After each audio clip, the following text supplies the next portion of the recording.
Buenos días, profesor. Junto con Mónica Jorquera y quien les habla, Belén Muñoz, vamos a hablar y vamos a hablar sobre la teoría del psicoanálisis según Sigmund Freud. Esta es una propuesta que marcó un antes y un después en la forma de comprender al ser humano. Aquí exploraremos un conceptos fundamentales, el modelo del aparato psíquico, la noción del inconsciente y cómo estas ideas configuran una visión particular del sujeto. Como introducción, nos gustaría hablar sobre el iceberg de la mente. En el psicoanálisis nace en el siglo XIX, en un contexto dominado por la razón y el positivismo. Freud propone algo radical, que una gran parte de nuestra vida mental no es consciente. Esta teoría plantea que nuestras decisiones, emociones y síntomas muchas veces tienen su origen en el inconsciente. También él lo resume con una frase impactante. El yo no es dueño en su propia casa. Esto significa que dentro de cada persona habita fuerzas internas contradictorias, deseos reprimidos, tensiones que no siempre entendemos, pero que influyen profundamente en cómo actuamos, amamos, enfermamos o sufrimos. En nuestra diapositiva 3 queremos abordar un poquito el desarrollo histórico del pensamiento freudiano. Esta teoría se desarrolla durante más de 40 años. En 1895, junto a Freud, publican un estudio sobre la histeria, donde descubren que algunos síntomas físicos tenían origen psíquicos, no médicos.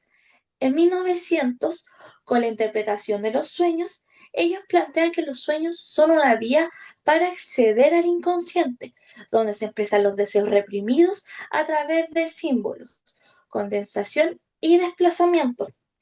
También nos adelantan un poquito sobre tres ensayos de la teoría sexual en 1905, donde Freud propone que la sexualidad infantil estructura la personalidad. En el yo y el ello, en 1923, redefine su modelo de la mente y plantea que el conflicto psíquico es inevitable. A continuación vamos a hablar un poquito sobre el modelo del aparato psíquico. Este es el modelo topográfico. En este modelo se divide la mente en tres sistemas: consciente, preconsciente e inconsciente.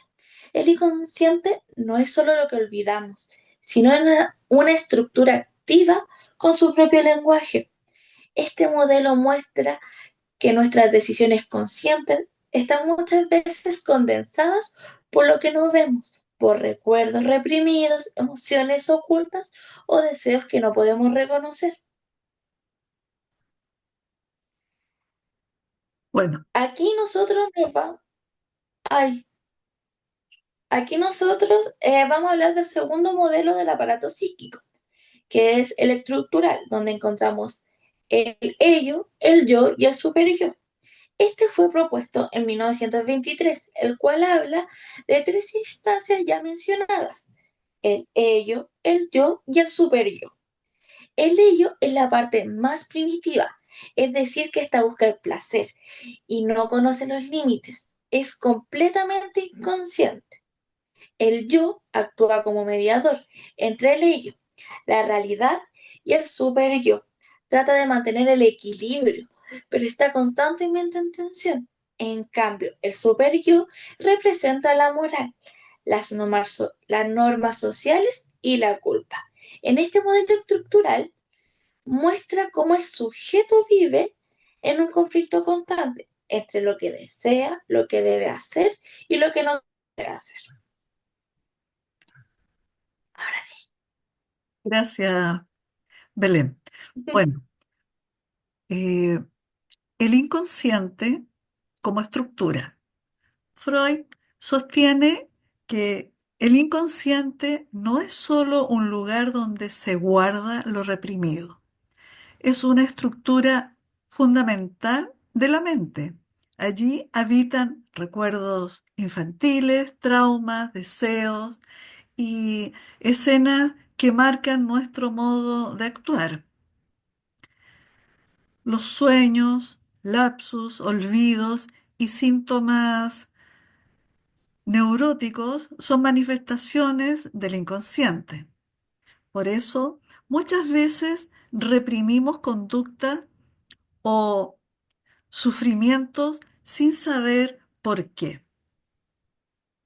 Bueno, el sujeto dividido. Uy, A diferencia del sujeto racional del humanismo, Freud propone un sujeto dividido en lucha interna.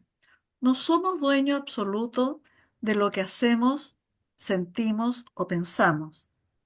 El yo intenta mediar, pero no puede controlar completamente al ello, ni al superyo. Esta división nos recuerda que el conflicto psíquico es parte de nuestra condición humana, no algo que podamos elegir del todo. Aportes del psicoanálisis al concepto de sujeto. El psicoanálisis cambió nuestra forma de pensar el sufrimiento psíquico, ya que se trata solo de voluntad o razón, sino de una historia personal, un deseo inconsciente y una estructura subjetiva que nos constituye. Además de la clínica, el pensamiento freudiano influye en la educación, el arte, la política y las ciencias sociales. Mostró que la subjetividad está atravesada por lo social y por la historia personal. En conclusión, Freud nos invita a mirar hacia adentro y reconocer que somos totalmente conscientes de quiénes somos. El sujeto freudiano es complejo, contradictorio y está siempre en construcción. El psicoanálisis no busca eliminar el conflicto, sino hacerlo consciente, simbolizarlo y dar lugar a nuevas formas de relacionarnos con nosotros mismos y con los demás. Bueno, profesor, esta fue nuestra, nuestro trabajo con Belén Muñoz y espero que sea de su agrado. Muchísimas gracias. Muchas gracias, Belén. gracias.